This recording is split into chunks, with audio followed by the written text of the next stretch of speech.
Hey guys, I'm back with another video, and everything that the enemy uses for evil, God can literally turn around for his good. And when I mean everything, I don't just mean people that sin against you, or things that go wrong, or things don't go a certain way, or people who are against you, but even you going the wrong way, even you doing things that could harm your path, your direction, where you're going. So I was in my prayer time with the Lord, and literally, no matter what, you know how people always say, well, God, he would, that thing that the enemy meant for evil, God would turn around for your good. It's not just about trials and situations and unexpected bad things that we go through, but it's also, and it's not just about, whether friends or just people that's close to us. It's not just about them sinning against us, because you know how the enemy can use people. The enemy can use people to just like God can use people. The enemy will use people too if they allow him to. And that's the thing, we have authority over that too. But what I'm saying is, even the things that we get ourselves in, the sin that we do, the things that we cause to interrupt and mess up the plan, or the way that we walk in this life with God, he even uses that. We have to remember that he is outside of time. He knows the end from the beginning, and he already made a plan. He made a plan. And I know I said this before, but he already made a plan for all the mistakes, all the things that you didn't know you was gonna do, all the mistakes you're gonna make next year or in the future. God had already made a plan for that too. So don't discount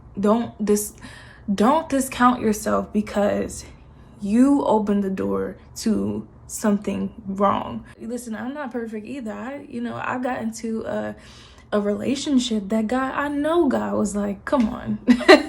I know God was like, don't you do it. And I went and did it anyway from my own selfish reasoning. I got into that relationship because I felt like I was tired of waiting on God. You know what I mean? Knowing good and well, God did not approve. Knowing good and well, God was telling me the whole time. And I still went and did it. I still made the mistake. And even though, yes, God forgave me, and even though, yes, he's rerouted me, back to where I need to be, he already has, but, that never changes, that never stops. Just know that, we win. Don't get too focused on your sin and the doors that you open. Just go ahead, repent to God, get yourself back in alignment with him, and let God guide you let God reroute you. And another thing that I wanted to just cover was a heart check. Make sure you guys are constantly checking your heart, checking what you desire. I got into that bad relationship because I was lonely. I felt like, and I really wasn't lonely, because God is always with me. And yeah, you could say that two are better than one, but there's a time and a season for everything. You know what I mean? And it wasn't literally in that season when I literally chose to disobey God and get into a relationship I shouldn't have been in. He was specifically calling me to kind of like pull away, not to be isolated, but to have some time with him. There was things that he was working on within me. And at the time, I was tired of waiting. And I went and did my own thing, and did it backfire? Oh my goodness. But like, I had to learn some things, and I thank God that even in that mess, even in, that, me and sin, me literally choosing to do the opposite of what God told me to do. The mess that I got myself into, God is so full of grace and so full of mercy that he will, even if you trust him, if you would allow him to, even in, through everything that you got yourself into, God will still make a way out. He will still make a way out. He always got you if you trust him. if you trust him and make sure that you are following his plan. But anyway, heart check. Just, you want to always do a heart check, because you don't want to open doors that aren't meant for you, even if they look like they're meant for you. So some things that you want and desire are not always, some things they're not always spirit-led. Some things, the things that you want and desire, are rooted in the flesh.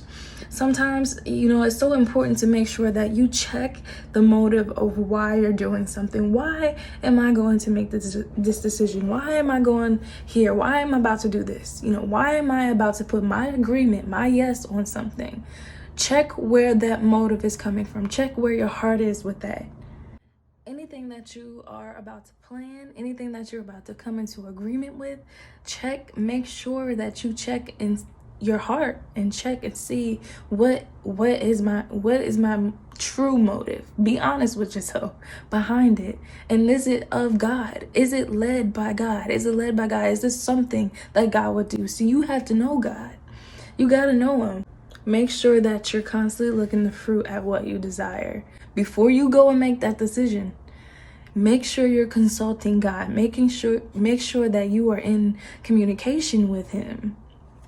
Make sure, even the little things that you think are little, things that you think are small. No, every decision you make, whether we know it or not, every decision we make, counts for our lives and maybe even people around us. You never know how the decision that you make can affect someone else in a big way.